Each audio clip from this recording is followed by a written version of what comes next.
आज आपके लिए मैं लेकर आ गया हूँ कल जो पेपर दिया था। जी हाँ, मैंने कल आपको पेपर दिया था और फिर मैंने आपसे वादा किया था कि अब इस पेपर का आपको मैं पूरा का पूरा सॉल्यूशन देने वाला हूँ।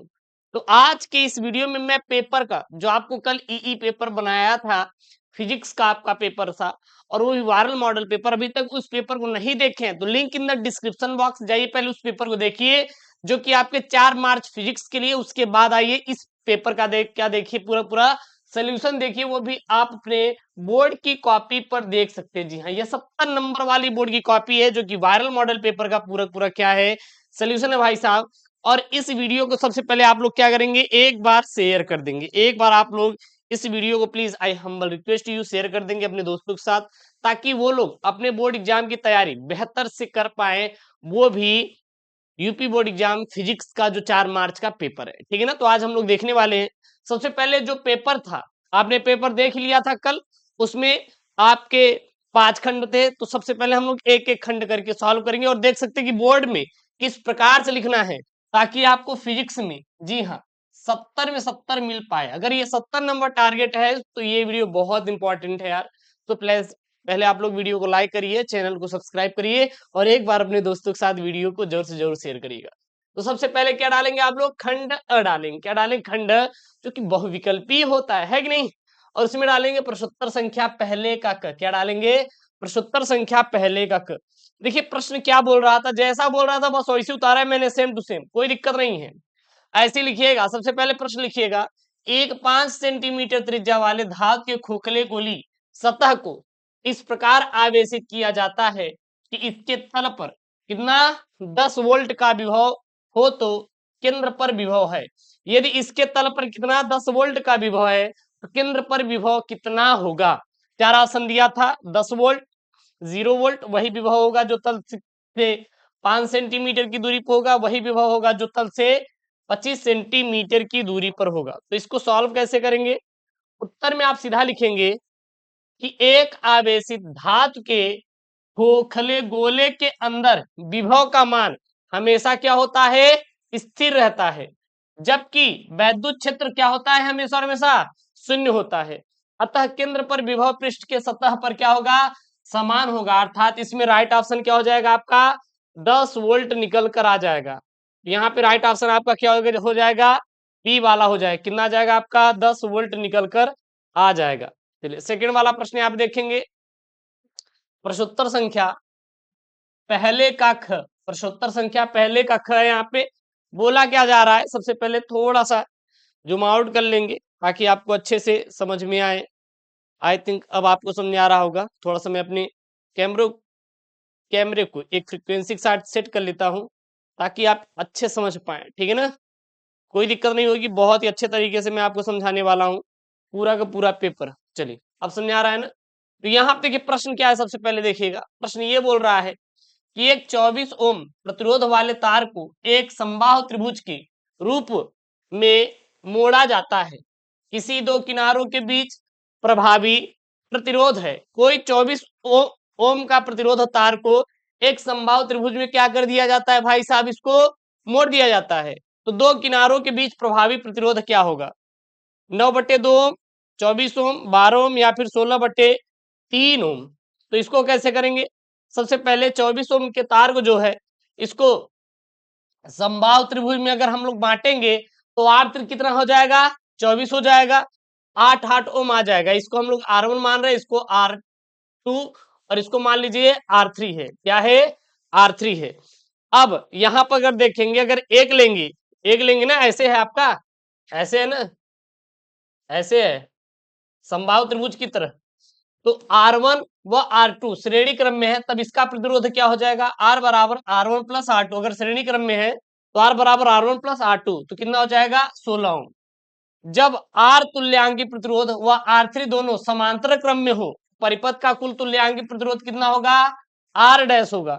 तो 1/R डैश बराबर क्या हो जाएगा, 1/16 प्लस 1/8। ये आपका क्या हो जाएगा, यहाँ पे ये जो है R और R डैश हो जाएगा। रख देंगे मान इसमें, जब रख देंगे तो सॉल्व करेंगे तो कितना आ जाएगा, कितना आ जाएगा, रख दीजिए। इसका दोनों को एलसीएम लेंगे 16, फिर काटेंगे कितना आ जाएगा, 3/16 आ जाएगा।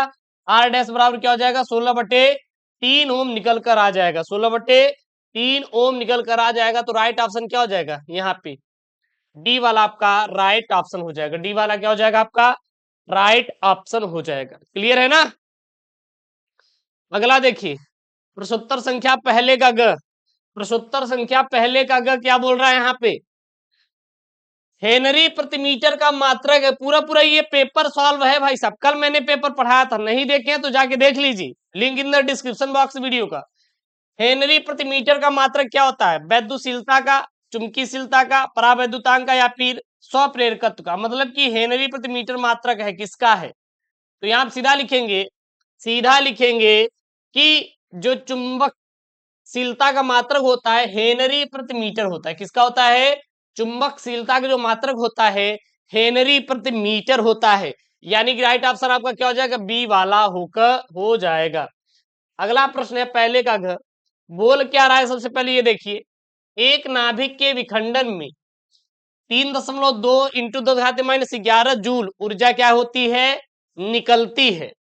एक 16 किलोवाट बिजली घर के लिए कितने नाभिक प्रति सेकंड की आवश्यकता होगी, कितने नाभिक प्रति सेकंड की आवश्यकता होगी।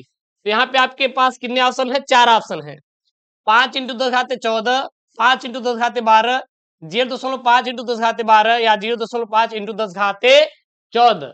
तो यहाँ पर आप सबसे पहले सॉल्व करेंगे और राइट आंसर निकल के क्या आएगा आपका, ए वाला यहाँ पे राइट आंसर निकल कर आएगा। क्या आएगा यहाँ पे, ए वाला आपका राइट आंसर निकल कर आएगा। कैसे आएगा, सबसे पहले लिखेंगे दिया है, सबसे पहले क्या लिखेंगे, दिया है एक नाभिक के विखंडन में उत्सर्जित ऊर्जा कितना दिया है, 3.2 गुणित 10⁻11 जूल। माना यन नाभिकों के विखंडन से प्रति सेकंड बिजली घर की शक्ति 16 किलोवाट या फिर 1 किलोवाट में कितने वाट, 10⁻3 वाट। तो 16 इंटू 10⁻3 वाट होती है। तब बिजली की शक्ति बराबर यन नाभिकों के विखंडन में से उत्सर्जित ऊर्जा। तो बिजली घर की शक्ति कितना दिया है, 16 इंटू 10⁻3 दिया है, और यन नाभिकों के विखंडन से उत्सर्जित ऊर्जा देखेंगे तो यन इंटू कितना हो रहा है, 3 इंटू 10⁻11। ठीक है, अब यहाँ पे यन का मान चाहिए, यन को यहीं पे रखिए, ये किस में है, गुणा में, किस में चला जाएगा, भाग में। जब कटेगा तो आ जाएगा 5 इंटू 10⁻4, और ये इसका क्या हो जाएगा, एग्जैक्ट वाला आंसर हो जाएगा। ठीक है ना। अगला देखिए, पहले का अंगा है, यहाँ पे पहले का अंगा देखिए क्या बोल रहा है, अब आयाम मांडलिक तरंग की आवृत्ति एफएम तथा वाहक तरंग की आवृत्ति एफसी है। तो मॉडलित तरंग की बैंड चौड़ाई होगी, तो जो मॉडलित तरंग है उसकी बैंड चौड़ाई की वैल्यू फाइंड करना है। क्या हो जाएगा, FC minus FM, 2fc 2fm या 3fm/2 कितना हो जाएगा। तो इसका उत्तर क्या लिखेंगे, देखिए यहाँ पे, मांडलिक तरंग की बैंड चौड़ाई आयाम मांडलिक तरंग की आवृत्ति एफएम के क्या होती है, हमेशा हमेशा प्रायः 2 गुनी होती है। अतः मांडलिक तरंग की जो बैंड चौड़ाई है वो कितनी होगी, 2fm होगी। तो राइट ऑप्शन क्या हो जाएगा आपका, सी वाला हो जाएगा। समझ आ रहा है ना, हर एक क्वेश्चन को बोर्ड की कॉपी पर लिखा गया है, फिर आपको सॉल्व कराया गया है। तो देन ये वीडियो यार इंपॉर्टेंट है, पूरे यूट्यूब पे भाई साहब ऐसी वीडियो नहीं मिलेगी। पूरे यूट्यूब पे आएंगे, 2-3 इंपॉर्टेंट क्वेश्चन लेंगे, बताते चले जाएंगे, लेकिन यार दम है तो पेपर सॉल्व करो ना यार, और आपको भी पेपर सॉल्व करना है हमारे साथ। हाँ, अगला यहाँ पे प्रश्नोत्तर संख्या पहले का च, प्रश्न क्या बोल रहा है, V वोल्ट से त्वरित होकर इलेक्ट्रॉन जिसका द्रव्यमान कितना है, m है, और आवेश कितना है, E है, एक लक्ष्य से टकराती है। इलेक्ट्रॉन की अधिकतम चाल का आपको मान निकालना है। तो इलेक्ट्रॉन का अधिकतम चाल कितना होगा, यहाँ पे 4 ऑप्शन है यहाँ पे, EV/m, EV² √m, √EV/m, √2EV/m। तो सबसे पहले प्रश्नानुसार EV बराबर हाफ mv², यो बता रहा है, ठीक है, और v² बराबर निकालेंगे यहाँ पे, तो यम भाग में चला जाएगा, ये गुणा में चला जाएगा, कितना हो जाएगा 2EV/m।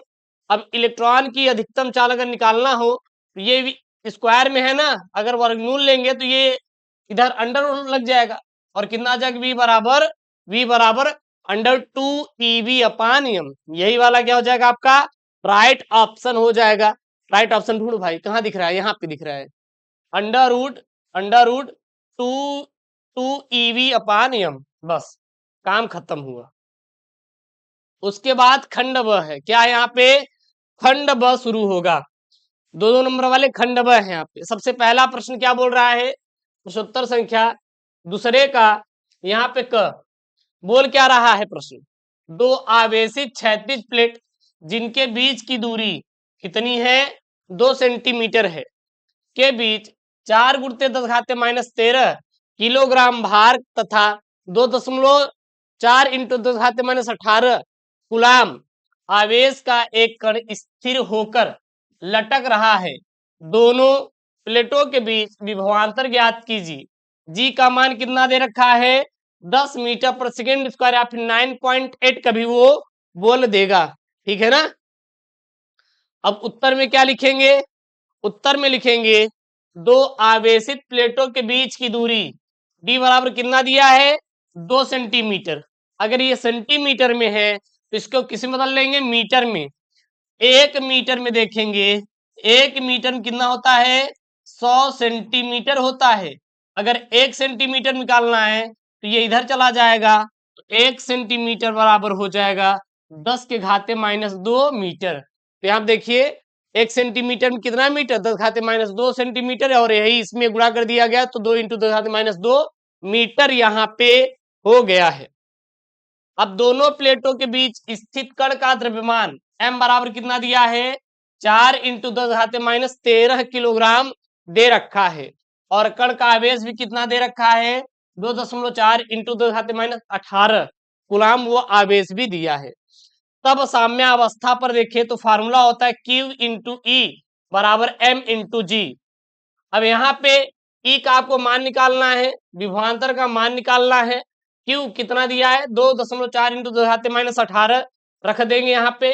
M का मान कितना दिया है 4 इंटू 10 घाते -3, और G का मान यहाँ पे दिया है 10 रख दीजिए, और इसको क्या कर लीजिए सॉल्व कर लीजिए। क्या करिए सॉल्व कर लीजिए। तो E का मान यहाँ पर आ जाएगा, E बराबर आ जाए कितना यहाँ पे 1.67 इंटू 10⁶ वोल्ट प्रति मीटर यहाँ पे निकल के आ जाएगा E का मान।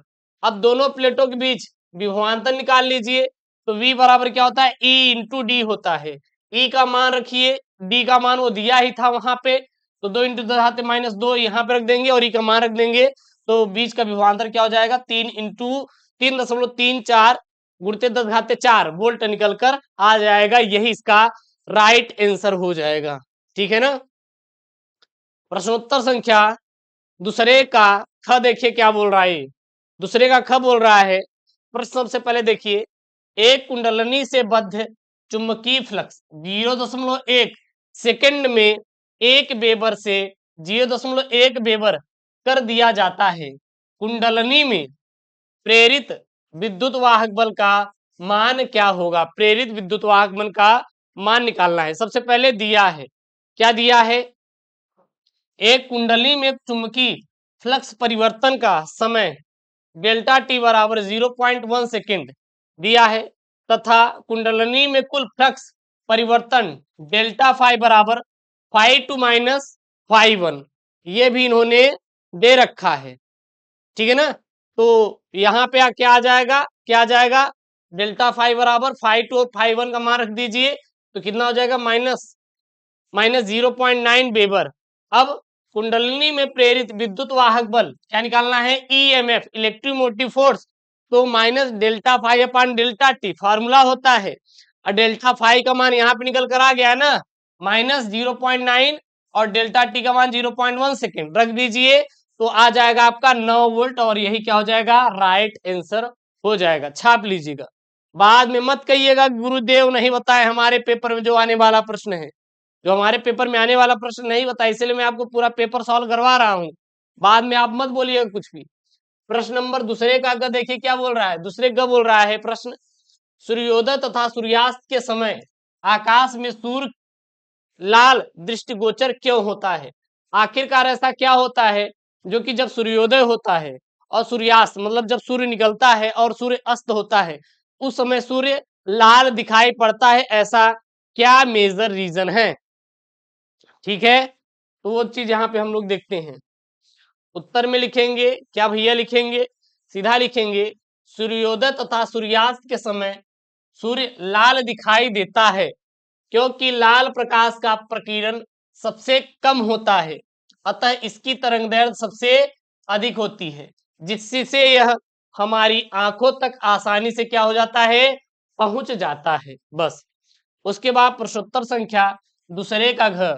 भैया क्या बोल रहा है दूसरे का घ? देखिएगा यहाँ पे बोल रहा है प्रश्न कि प्रकाश वैद्युत कार्य फलन का अर्थ समझाइए। प्रकाश वैद्युत कार्य फलन होता क्या है, किसे कहते हैं?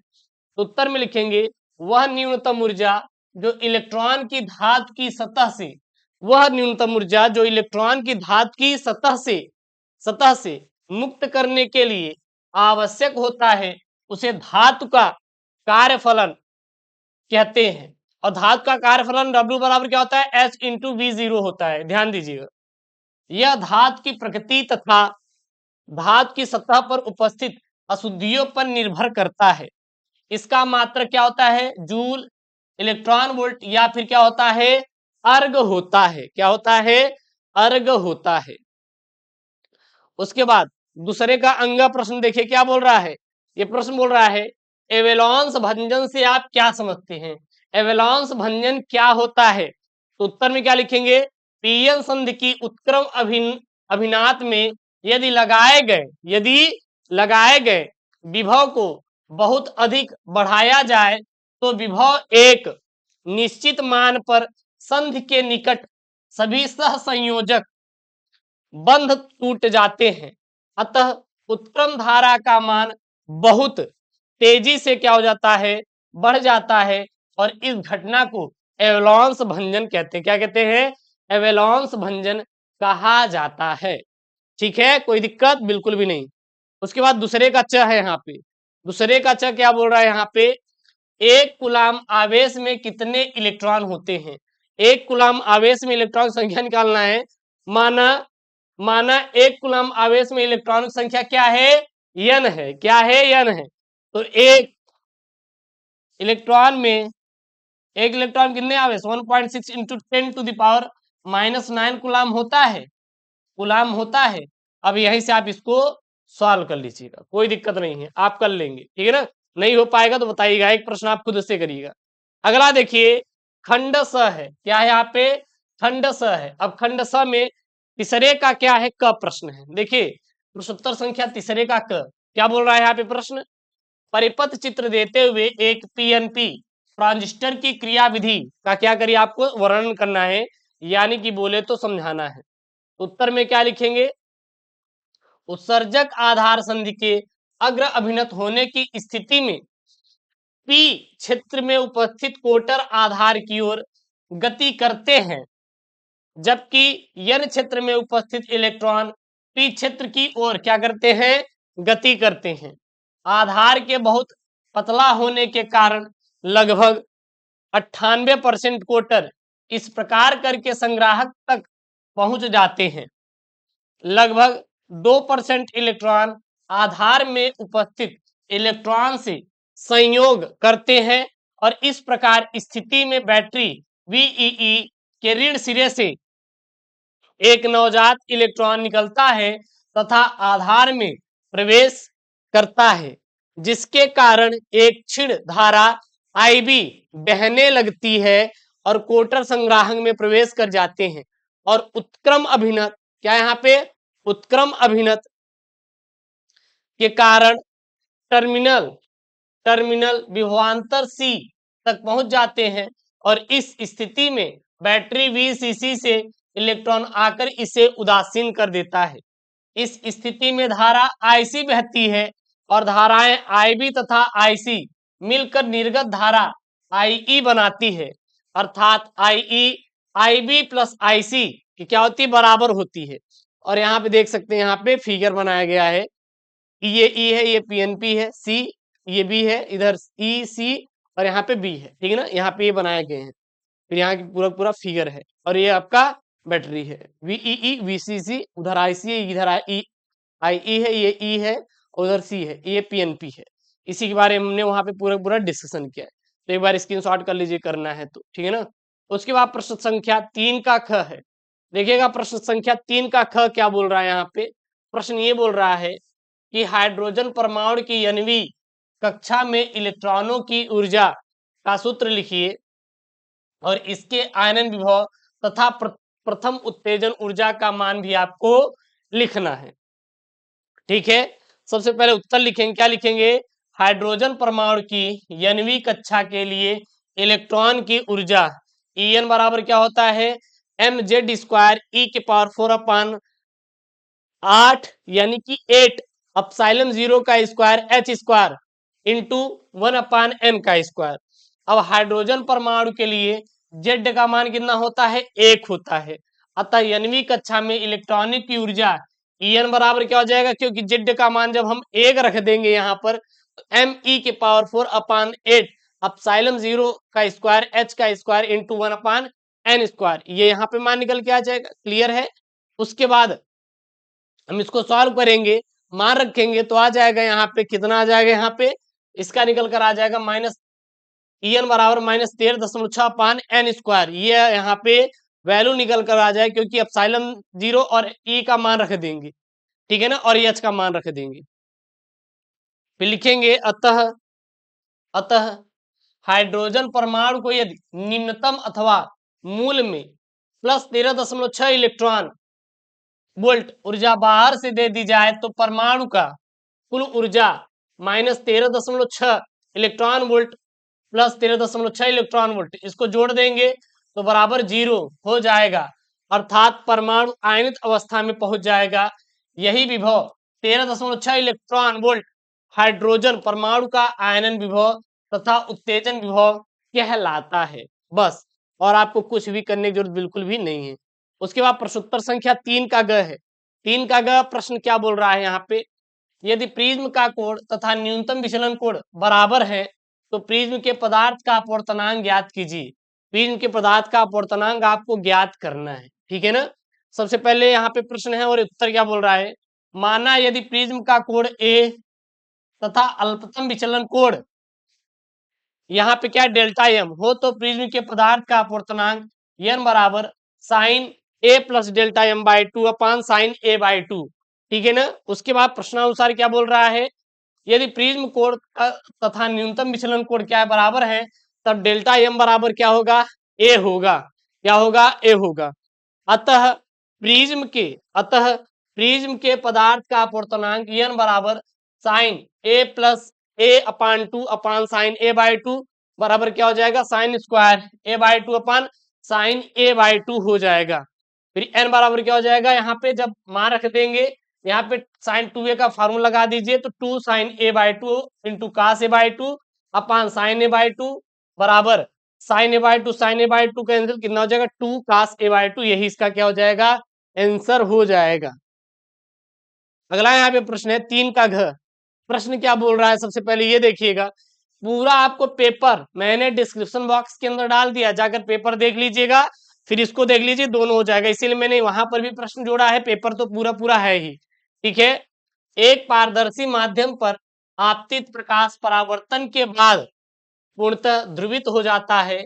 यदि माध्यम का ध्रुवण कोण कितना है, यहाँ पे 60 डिग्री है, तो अपवर्तन कोण का मान ज्ञात करना है तथा माध्यम का अपवर्तनांक भी आपको ज्ञात करना है। तो सबसे पहले उत्तर में क्या लिखेंगे, n बराबर 10 IPC। अब 10 IP का मान इन्होंने कितना दे रखा है भैया, 60 अंश। यहाँ पे कितना दे रखा है, 60 अंश रख दीजिए, तो n बराबर क्या हो जाएगा, 60 10 60 अंश का मान √3 होता है, √3 का मान 1.732 यहाँ पे निकल कर आ जाएगा। चूंकि फार्मूला होता है R प्लस IP बराबर 90 डिग्री, IP का मान 60 अंश रख देंगे तो R बराबर क्या हो जाएगा, 30 डिग्री आ जाएगा, और यही क्या हो जाएगा, आपका आंसर हो जाएगा। बस, उसके बाद भाई साहब यहाँ पे आता है खंड द। क्या आता है आपका, खंड द आएगा। खंड द में प्रश्नोत्तर संख्या 4 का क है। क्या है, प्रश्नोत्तर संख्या 4 का क। प्रश्न क्या बोल रहा है, सबसे पहले देखिए, ट्रांसफार्मर का सिद्धांत समझाइए। एक आदर्श ट्रांसफार्मर की प्राथमिक एवं द्वितीयक कुंडलनियों में फेरों की संख्या क्रमशः 1100 वोल्ट तथा 110 वोल्ट है। प्राथमिक कुंडलिनी में सप्लाई वोल्टेज 220 वोल्ट है। यदि द्वितीय कुंडलिनी से जुड़ा प्रतिरोध कितना है, 220 वोल्ट, 220 ओम है, तो प्राथमिक कुंडलिनी द्वारा ली गई धारा का मान आपको क्या करना है, ज्ञात करना है। क्या करना है, ज्ञात करना है। तो सबसे पहले उत्तर में लिखेंगे, क्या लिखेंगे भाई साहब, इसमें लिखेंगे ट्रांसफार्मर का सिद्धांत। अब ट्रांसफार्मर का सिद्धांत होता क्या है उसको समझ लेते हैं, किसे कहते हैं। यह एक ऐसी युक्ति है जिसमें जिसमें या जिसके द्वारा प्रत्यावर्ती वोल्टेज को बढ़ाया जा सकता है। यह अन्योन्य प्रेरण के सिद्धांत पर क्या है, आधारित होता है। जब प्राथमिक कुंडलिनी के सिरों पर निवेशी प्रत्यावर्ती वोल्टेज Vp आरोपित करते हैं तो कोड में प्रत्यावर्ती चुंबकीय फ्लक्स उत्पन्न हो जाता है। माना हमारा ट्रांसफार्मर आदर्श ट्रांसफार्मर है, तो चुंबक विचुंबक की क्रिया से संपूर्ण चुंबकीय फ्लक्स द्वितीय कुंडलिनी से क्या हो जाता है, गुजरता है। ठीक है ना। उसके बाद यहाँ पे है आगे क्या है, माना प्राथमिक तथा द्वितीय कुंडलिनी के प्रत्येक फेरों से बद्ध चुंबकीय फ्लक्स फाई है, तो स्वप्रेरण के कारण प्राथमिक कुंडलिनी में उत्पन्न विद्युत वाहक बल क्या होगा, तो विद्युत वाहक बल ईपी बराबर हो जाएगा minus NP into delta phi upon delta T. इसको हम लोग समीकरण 1 बनाएंगे। क्या बनाएंगे भैया, समीकरण 1 बनाएंगे, ईपी बराबर। उसके बाद अन्योन प्रेरण के कारण द्वितीय कुंडली में उत्पन्न प्रेरित विद्युत वाहक बल ES बराबर minus NS into delta D five upon D T. अब ES और ईपी का मान निकाला था मैंने वहां पे ऊपर, और ES का रख देंगे, कट करेंगे, डेल्टा फाइव से डेल्टा फाइव कैंसिल हो जाएगा, दोनों ऊपर नीचे थे। हाँ, जब वो कैंसिल हो जाएगा तो यहाँ पर क्या हो जाएगा, यहाँ पर हो जाएगा NS अपान NP हो जाएगा। अब आगे देखेंगे, यदि कुंडलनी के सिरों से मुक्त होती, क्या मुक्त होती, VS अपान VP बराबर NS upon NP, where NS upon NP क्या है, ये परिमण अनुपात है। जो NS अपान NP होता है इसे क्या कहते हैं हम लोग, परिरमण अनुपात के नाम से बोलते हैं। अब प्रश्न क्या बोल रहा है यहाँ पे देखिएगा, अभी हम लोग ने पूरा निकाल लिया है। अब प्रश्न ये बोल रहा है कि प्राथमिक कुंडलिनी में फेरों की संख्या NP कितना दिया है, 1100 है। द्वितीय कुंडली में फेरों की संख्या कितना है, NS 110 है। प्राथमिक कुंडली में सप्लाई वोल्टेज VP कितना है, 220 है। द्वितीय कुंडली से जुड़ा प्रतिरोध RS कितना है भैया, 220 वोल्ट है। ठीक है। उसके बाद देखिए यहाँ पे प्राथमिक कुंडली द्वारा ली गई धारा IP आपको ज्ञात करनी है। तो एक सूत्र हमारा क्या होता है, NAS अपान NP बराबर VS अपान VP बराबर IP अपान IS। ठीक है ना। उसके बाद NAS अपान NP 110 बटे 1100, क्योंकि यहाँ पे रख देंगे। VS अपान VP, VS का मान कितना दिया है इन्होंने, VS का मान यहाँ पे दे रखा है, सॉरी VS तो निकालना ही है, VP का मान, क्योंकि यहाँ से VS निकाल लेंगे फिर तो यहाँ से ये हमारा IP आ जाएगा। IS का मान ये दे ही रखा है यहाँ पे, ये RS नहीं है IS है, क्या यहाँ पे IS है। ठीक है ना, तो ये निकल जाएगा। फिर VP का मान 220 रख दीजिए, तो VS का मान कितना हो जाएगा भैया, VS का मान निकल के आ जाएगा 22 वोल्ट। क्या हो जाएगा, 22 वोल्ट हो जाएगा। अब उसके बाद देखिएगा, उसके बाद तथा VS बराबर IS इंटू RS से, अब IS VS upon RS, VS का मान 22, RS का मान 220 आ जाएगा 0.1 एम्पियर। पुनः VS अपान VP बराबर IP अपान IS, क्योंकि यहाँ पे मुझे IS चाहिए था तभी तो IP निकल कर आएगा। तो 220 अपान 222 अपान 220, VS का मान यहाँ से निकाल के रख दिए, और उसके बाद IP और IS का मान 0.1 यहाँ पे कर देंगे, फिर इसको सॉल्व कर लेंगे। क्या कर लेंगे, सॉल्व कर लेंगे। तो IP का मान निकल कितना आ जाएगा, 0.01 एम्पियर आ जाएगा, और यही क्या है, इसका एग्जैक्ट वाला आंसर है। क्या है, इसका एग्जैक्ट वाला आंसर है। ठीक है ना। अगला देखिए यहाँ पे प्रश्नोत्तर संख्या 4 का ख क्या बोल रहा है भाई, प्रश्नोत्तर संख्या 4 का ख बोल रहा है यहाँ पे, विभव मापी से किसी सेल के आंतरिक प्रतिरोध ज्ञात कीजिए और के लिए परिपथ भी खींचिए और प्रयुक्त सूत्र का आपको क्या करना है, निगमन करना है। चलिए सबसे पहले विभव मापी द्वारा सेल का आंतरिक प्रतिरोध कैसे ज्ञात करते हैं उसको यहाँ पे विस्तार से लिखते हैं। कैसे ज्ञात करते हैं भैया, विभव मापी के तार ए बी के सिरे के बीच संचायक सेल B1 है माना और धारा नियंत्रक क्या है यहाँ पे RH है और कुंजी K1 है और परिपथ के अनुसार जोड़ देते हैं। उसके बाद सेल B1 का धन ध्रुव तार के सिरे A से जोड़ा जाता है तथा जिस सेल का आंतरिक प्रतिरोध क्या है, स्मॉल r है, ज्ञात करना होता है उसके G द्वारा जॉकी J से जोड़ देते हैं। इस सेल के समांतर क्रम में एक प्रतिरोध बॉक्स व कुंजी K2 जोड़ देते हैं। सर्वप्रथम कुंजी K2 से प्लग निकाल कर सेल E के लिए शून्य विक्षेप स्थिति ज्ञात कर लेते हैं। माना कि उस स्थिति में सिरे ए से दूरी कितनी है, L1 सेंटीमीटर है, क्योंकि खुले परिपथ पर सेल का जो प्लेट के बीच विभवांतर होगा क्या होगा, V होगा और इसके वैद्युत वाहक बल क्या होंगे, E के बराबर होंगे। अतः E बराबर K into L dot dot dot dot, इसको समीकरण हम लोग 1 बना लेंगे, जहां जो K है तार AB की विभव प्रवणता है। अब प्रतिरोध बॉक्स से कोई उचित प्रतिरोध R निकालकर कुंजी K2 को बंद कर देते हैं। इस दशा में प्रतिरोध R के सिरों के बीच लगने वाले विभवांतर V के लिए तार AB पर शून्य विक्षेप स्थिति ज्ञात कर लेते हैं। माना कि इस स्थिति में बिंदु A से दूरी L2 सेंटीमीटर है, तब V बराबर क्या हो जाएगा, K into L2 dot dot dot second, समीकरण बोल देंगे इसको। अब समीकरण 1 और समीकरण 2 तो हम लोग क्या करेंगे, भाग दे देंगे। तो E अपान V बराबर KL अपान KL2 बराबर K से K कैंसिल हो जाएगा, L1 अपान L2 हो जाएगा।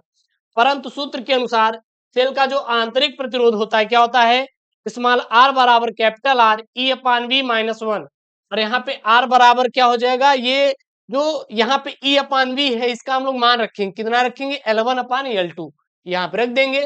तो स्मॉल r बराबर कैपिटल R L1 अपान L2 माइनस 1 यहाँ पर हो जाएगा। अब इसका क्या करिए आप लोग, LCM लेकर यहाँ पे फाइंड आउट कर लेंगे बाद में। चलिए अब इसके बाद हम लोग क्या लिखेंगे, उपयुक्त सूत्र सेल के आंतरिक प्रतिरोध स्मॉल r के मान का परिकलन कर सकते हैं और L1 और L2 के अनेक प्रेक्षण लेते हैं और प्रत्येक परीक्षण से सेल के आंतरिक प्रतिरोध का परिकलन कर औसत मान ज्ञात कर लेते हैं और यही क्या हो जाएगा, इसका आंसर हो जाएगा। छाप लीजिए।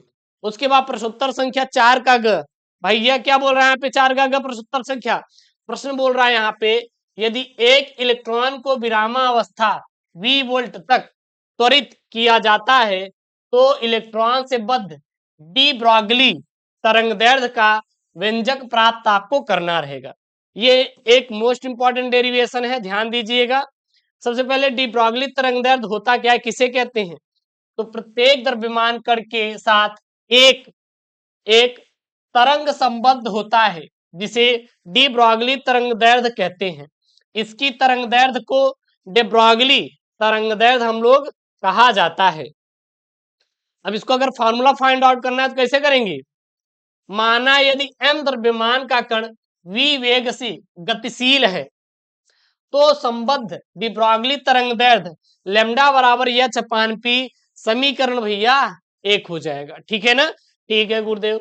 उसके बाद क्या गुरुजी, जहां h जो है वो क्या है, प्लांक नियतांक तथा p त्वरित कण का संवेग है। क्योंकि कण की गतिज ऊर्जा E बराबर पी स्क्वायर अपान 2m, तो यहाँ पे अगर हम लोग p की वैल्यू निकालेंगे तो पी स्क्वायर बराबर क्या हो जाएगा, 2me हो जाएगा। अब जब वर्गमूल लेंगे तो p बराबर क्या हो जाएगा, अंडर रूट 2m ई हो जाएगा, और यही देखिए यहाँ पे लिखा गया है। समीकरण 1 से डेल लेमडा बराबर H upon under root 2 me माना कोई कण इलेक्ट्रॉन v वोल्ट के विभव से त्वरित होने पर गतिज ऊर्जा E प्राप्त कर लेता है, तब गतिज ऊर्जा E बराबर क्या हो जाएगा, E कैपिटल E बराबर स्मॉल E इंटू वी, क्या हो जाएगा, स्मॉल E इंटू वी हो जाएगा। तो लेमडा बराबर क्या हो जाएगा, ईवी का मान रख दीजिए यहाँ पे, लेमडा बराबर हो जाएगा H upon under root 2 EV 2 MEV। अब लेमडा बराबर एच का मान यहाँ पे कितना होता है, पेपर में आपको लास्ट में दिया रहेगा 6.63 इंटू 10⁻34। 2 m का मान दिया है यहाँ पर 9.1 इंटू 10⁻21। इलेक्ट्रॉन का मास कितना होता है, इलेक्ट्रॉन पर आवेश 1.6 इंटू 10⁻19। वी को वैसे ही लग दीजिए। इसको सॉल्व करिए, क्या करिए भैया, सॉल्व करिए, तो कितना आ जाएगा, आ जाएगा आपका लेमडा बराबर 12.27 into 10⁻11 upon under root V metre आ जाएगा। अब यहाँ पे लेमडा बराबर एक एंगस्ट्रॉम में कितना होता है, 10⁻10 ना मीटर होता है, तो यहाँ पे क्या रख सकते हैं, एंगस्ट्रॉम रख सकते हैं, तो 12.27 upon under root V angstrom, बस दैट्स द आंसर।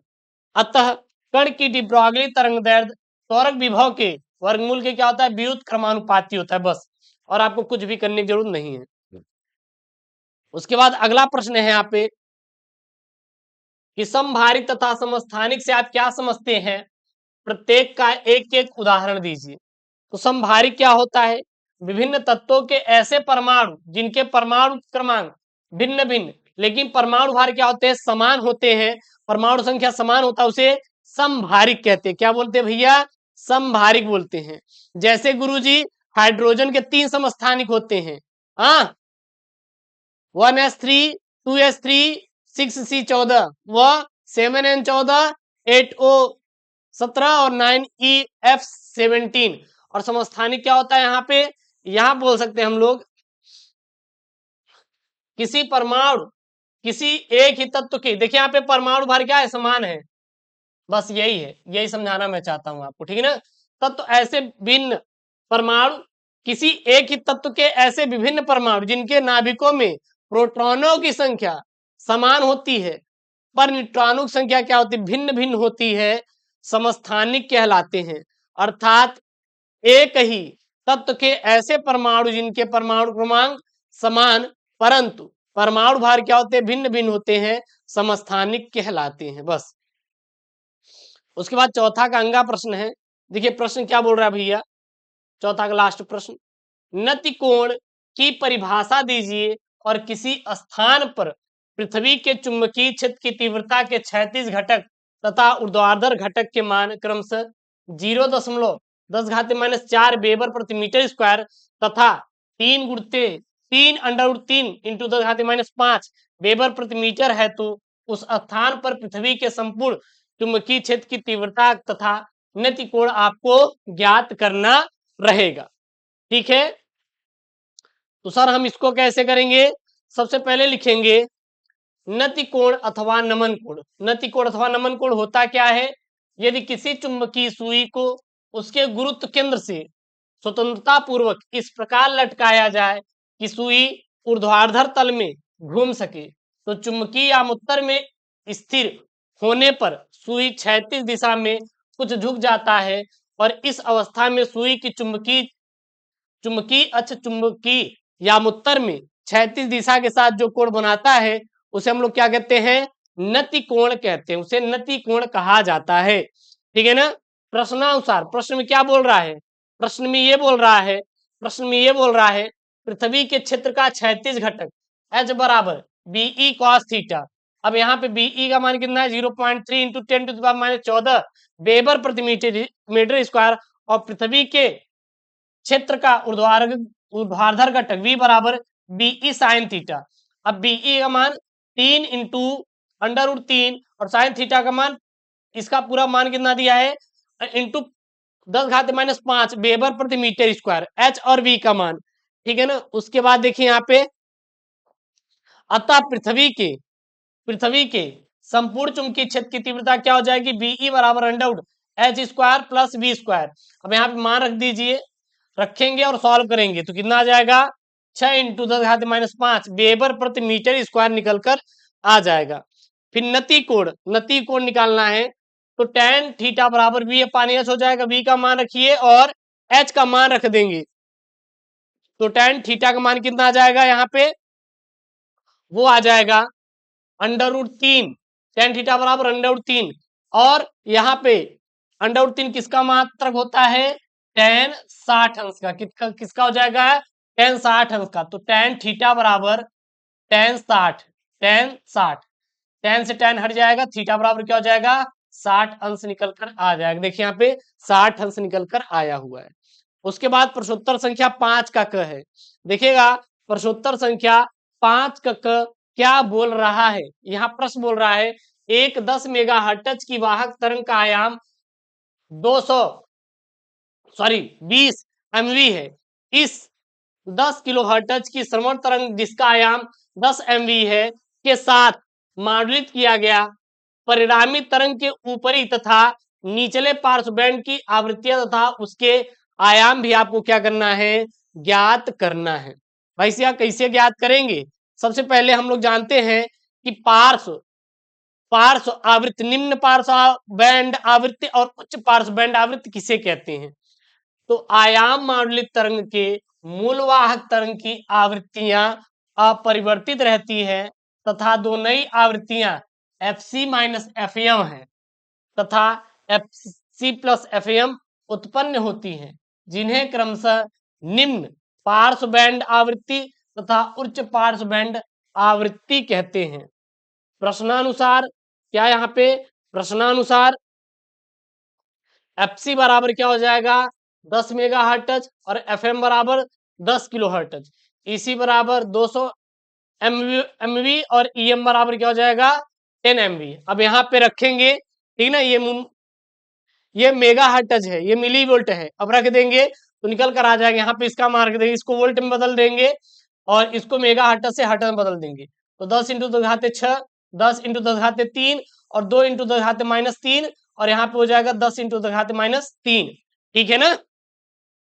और फिर इसको क्या करिए, इसको पुट कर दीजिए। जब इसको पूरा पूरा, ये किलो हर्ट्ज है में, ये मेगा हर्ट्ज, जब इसको पुट कर देंगे एफसी माइनस एफएम, निम्न पार्श्व बैंड की आवृत्ति कितनी होती है, फार्मूला एफसी माइनस एफएम होता है। एफसी और एफएम का यहां से मान निकाल के रख देंगे, सॉल्व करेंगे 9.99 मेगा हर्ट्ज निकल कर आ जाएगा। और उच्च पार्श्व बैंड की आवृत्ति निकालनी है तो सर इसको कैसे करेंगे, इसका फार्मूला होता है एफसी प्लस एफएम।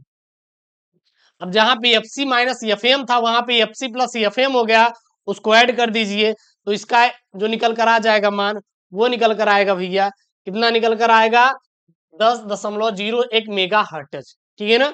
उसके बाद तथा पार्श्व बैंड आवृत्तियों की आयाम ई बराबर क्या होता है, एम ए ईसी अपान 2, और ईएम बराबर क्या होता है, एम ए होता है। तो यहाँ पे एम ए है, यहाँ पे क्या रख देंगे आप लोग, ई एम रख देंगे। तो यहाँ पे क्या हो जाएगा, ई बराबर ई एम बाई 2 हो जाएगा। उसके बाद ई एम का मान 10 रखेंगे बटे 2, तो ई बराबर क्या हो जाएगा, 5 एमवी निकल कर आ जाएगा। और यही इसका क्या है, आपका आंसर है। वो भी वाला था निम्न और उच्च, और ये वाला एक ई वाला। ठीक है ना, कोई दिक्कत, बिल्कुल भी सर कोई दिक्कत नहीं है। अगला देखिए प्रश्न क्या बोल रहा है भैया, अगला प्रश्न बोल रहा है यहाँ पे, अगला प्रश्न बोल रहा है, ये प्रश्न बोल रहा है कि क्या बोल रहा है, 5 का ख प्रश्न, 1 ओम प्रतिरोध तथा 0.01 हेनरी प्रेरकत्व के श्रेणी परिपथ से 200 वोल्ट का प्रत्यावर्ती धारा लाइन जुड़ी है, जिसकी आवृत्ति 50 हर्ट्ज है और परिपथ की प्रतिघात एक्सियल प्रतिबाधा Z तथा परिपथ में धारा IE का आपको मान ज्ञात करना है। ठीक है ना। तो उत्तर क्या लिखेंगे, एक प्रत्यावर्ती परिपथ में, यहाँ पे देख लीजिए, यहाँ पे हम लोग खींचे हैं, यहाँ पे कितना लग रहा है, यहाँ पे आपका 0.01 हर्ट्ज, ये 1 ओम है यहाँ पे, और विभवांतर कितना है, 200 वोल्ट है। ठीक है ना, ये यहाँ पे फिगर बना के रखेंगे, ऐसे ही आपको लिखना है। उसके बाद प्रत्यावर्ती धारा की आवृत्ति F बराबर 50 हर्ट्ज, W बराबर होता है 2 पाई F और यहाँ पे वैल्यू रखेंगे तो कितना हो जाएगा, 314 रेडियन प्रति सेकंड निकल कर आ जाएगा। तथा परिपथ की प्रतिबाधा एक्सीएल बराबर क्या होता है, डब्ल्यू होता है, वैल्यू रखेंगे तो 3.14 ओम निकल कर आ जाएगा। अतः परिपथ की प्रतिबाधा जेड बराबर under root R square into XL का होल स्क्वायर।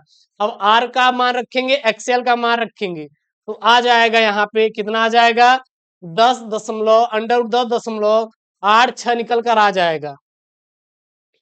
ठीक है, सॉरी यहाँ पे, और फिर जब इसको अंडर रूट से बाहर निकालेंगे तो आ जाएगा 3.239 ओम निकल कर आ जाएगा। तथा परिपथ में धारा आई ई बराबर वी अपान जेड होता है, वी का मान 200, जेड का मान यहाँ पे निकाल लिए है ना, यहाँ पर रख दीजिए तो आ जाएगा 61.74 एम्पियर धारा का मान यहाँ पर निकल कर आ जाएगा। उसके बाद 5 का ग प्रश्न है। देखिए 5 का ग प्रश्न क्या बोल रहा है, ध्यान से देखिएगा। हर प्रश्न मोस्ट इंपॉर्टेंट जो कि 4 मार्च के पेपर के लिए है, तैयार करके ही जाइएगा। प्रश्न यहाँ पे क्या बोल रहा है, प्रश्न ये बोल रहा है एक परिवर्तित संधारित्र को 200 वोल्ट बैटरी से जोड़ा गया, यदि संधारित्र की धारिता 10 माइक्रोफैरड से बदलकर 2 माइक्रोफैरड कर दी जाए तो ऊर्जा में परिवर्तन ज्ञात कीजिए। एक परिवर्तित संधारित्र में संधारित्र की धारिता 10 माइक्रोफैरड से कितना, 2 माइक्रोफैरड होने पर, ठीक है ना, ऊर्जा परिवर्तन डेल्टा यू बराबर 1/2 डेल्टा सी वी का होल स्क्वायर, सी वी का स्क्वायर। अब यहाँ पे मान रख दीजिए, मान रख दीजिए 1/2 डेल्टा सी का मान यहाँ पे रख दीजिए, हाँ, और यहाँ पे वी का मान हम रख देंगे तो निकल कर कितना आ जाएगा, 0.16 जूल निकल कर आ जाएगा। और यही क्या है, इसका आंसर है। उसके बाद 5 का घ है। देखिए 5 का घ क्या बोल रहा है यहाँ पे, 5 का घ प्रश्न बोल रहा है यहाँ पर, इंपॉर्टेंट है यार। हाइगेंस के द्वितीयक तरिकाओं के सिद्धांत द्वारा तरंगों के अपवर्तन की व्याख्या कीजिए। उत्तर में क्या लिखेंगे, उत्तर में क्या लिखेंगे, उत्तर में लिखेंगे माना एक प्रकाश स्रोत अनंत पर रखा है जिससे प्राप्त समतल तरंगाग्र अपवर्तक पृष्ठ एक्स एक्स डैश पर इस प्रकार आपतित होता है कि तरंग संचरण की किरण अपवर्तक पृष्ठ के बिंदु ए पर अभिलंब से कोण आई बनाता है। माना माध्यम में तरंगाग्र की चाल तथा दूसरे माध्यम में तरंगाग्र की चाल v1 तथा v2 है। जैसे जैसे तरंगाग्र AB आगे बढ़ता है वह अपवर्तक पृष्ठ के बिंदुओं A व A डैश के बीच बिंदुओं से टकराता है। अतः हाइगेंस के अनुसार, अब हाइगेंस क्या भैया बोल रहे हैं, हाइगेंस के अनुसार क्या बोला जा रहा है, इन बिंदुओं से द्वितीय गोली तरंगिकाएं निकलने लगती हैं जो पहले माध्यम में V1 चाल से तथा द्वितीय माध्यम में V2 चाल से चलने लगती हैं। सबसे पहले बिंदु A से द्वितीय तरंगिकाएं चलने लगती हैं तथा T समय में दूसरे माध्यम में AB डैश बराबर V2T दूरी तय करती हैं। ठीक इसी प्रकार इसी समय T में तरंगाग्र को बिंदु B पहले माध्यम में BA डैश बराबर V1T दूरी चलकर A डैश पर पहुंच जाता है, जहां से अब द्वितीयक तरंगिकाएं चलनी शुरू होती हैं। इस प्रकार AB डैश बराबर V2T और BA डैश बराबर V1T मिल जाएगा। और यहाँ पे देखिए ये एक फिगर बनाया गया है, ये आपका माध्यम है, यहाँ पे चल रही है और ये नहीं चली जा रही है, फिर यहाँ से वापस ये टकरा कर बाहर निकल जा रहे हैं, ठीक है ना। यहाँ फिगर पूरा पूरा ड्रा किया गया है। फिर यहाँ पे क्या लिख सकते हैं, माना कि आपतित किरण तरंगाग्र AB तथा अपवर्तित तरंगाग्र A1 B1 dash A dash B dash अपवर्तक तल X X डैश के साथ क्रमशः I तथा स्मॉल r बनाते हैं, कोण बनाते हैं। अब समकोण त्रिभुज A B A डैश देखिए A B A डैश ये त्रिभुज एक बन रहा है, ये त्रिभुज बन रहा है। अब इसमें अगर आप देखेंगे तो क्या हो जाएगा, साइन I बराबर B A dash upon A dash, तो बी ए डैश का मान V1T और ए डैश का ऐसे रखेंगे। और फिर इसी प्रकार समकोण त्रिभुज A B dash A dash, A B dash A dash में इसमें देखेंगे तो क्या हो जाएगा, इसमें देखेंगे तो आपका आ जाएगा साइन आर बराबर, साइन आर बराबर A B dash upon A dash बराबर V two T upon A dash. अब समीकरण एक में समीकरण दो से क्या कर देंगे, भाग दे देंगे, तो आ जाएगा आपका sine I upon sine R बराबर V N upon V two, जो कि एक कांस्टेंट है, और ये इसका क्या है, एग्जैक्ट आंसर है। क्या है, यही इसका एग्जैक्ट वाला आंसर है। ठीक है ना। अगर कोई दिक्कत है तो बिल्कुल आप कमेंट बॉक्स में छाप दीजिएगा, सभी बच्चे एक बार कमेंट बॉक्स में छाप देंगे। उसके बाद प्रश्नोत्तर संख्या 5 का अंगा है, क्या है, 5 का अंगा वाला प्रश्न क्या बोल रहा है यहाँ पे, लंबी दूरी के रेडियो प्रेषित लघु तरंग बैंड की उपयोग क्यों करते हैं तथा इसकी लंबी दूरी के टीवी प्रेक्षण के लिए उपग्रहों का उपयोग क्यों किया जाता है। तो लंबी दूरी के रेडियो प्रेषित लघु तरंगों का उपयोग हम लोग क्यों करते हैं, उसको यहाँ पर देख लेते हैं। क्या लिखेंगे, यहाँ पर आप सीधा लिखेंगे कि लंबी दूरी के रेडियो प्रेषित सिग्नल को उच्च आवृत्ति या लघु तरंग बैंड पर प्रेषित करते हैं, क्योंकि कई प्रेषित प्रेषित बैंड विद्युत सिग्नल को एक साथ प्रेषित करने पर सभी सिग्नल मिश्रित हो जाते हैं, जिससे उनमें भेद करना क्या हो जाता है, असंभव हो जाता है। अतः इस कठिनाई को दूर करने के लिए प्रत्येक रेडियो टीवी प्रसारण स्टेशन को एक बैंड आवंटित करते हैं, और प्रत्येक प्रसारण स्टेशन को आवंटित बैंड चौड़ाई 10 किलोहर्ट्ज अथवा वाहक तरंग दैर्ध्य के दोनों ओर +5 किलोहर्ट्ज होता है। अब टीवी प्रेषण के लिए उपग्रह का उपयोग क्यों करते हैं, तो टीवी सिग्नलों को कितना 80 से 200 मेगाहर्ट्ज को न तो भूतरंग द्वारा संचारित किया जाता है और न ही धाम तरंगों द्वारा। इन सिग्नलों को केवल तभी प्राप्त किया जा सकता है जब ग्राही एंटीना प्रेषक एंटीना से चलने वाले सिग्नलों के मार्ग में पड़े, और टीवी का एक अधिक क्षेत्र विस्तार प्राप्त करने के लिए प्रसारण ऊंचे एंटीना से करना चाहिए, जो सामान्यतः संभव नहीं है। इसीलिए टीवी प्रेषण के संचारण के लिए उपग्रह का हम लोग उपयोग करते हैं। उसके बाद आगे अगर आपको लिखना है तो लिख सकते हैं, ये उपग्रह संचार क्या भैया, उपग्रह संचार क्या है, तो क्षोभ मंडल में आकाश तरंग संचरण द्वारा पृथ्वी के संपूर्ण भाग को आवंटित नहीं किया जा सकता, क्योंकि विषम भौगोलिक परिस्थितियों के कारण निरंतर पुनरावर्तक लगाना संभव नहीं है।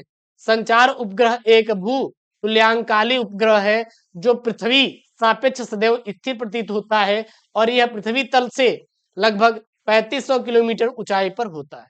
बस। उसके बाद अगला यहाँ पे विस्तृत उत्तरी वाले हैं प्रश्न। अब ये जो विस्तृत उत्तरी वाला प्रश्न है ना, ये सब सारे सोल्यूशन आपको पूरा पूरा ये पीडीएफ ही मैंने अवेलेबल कराया है। इसमें जुनून बैच में केवल 199 रुपए में सभी सब्जेक्ट हैं।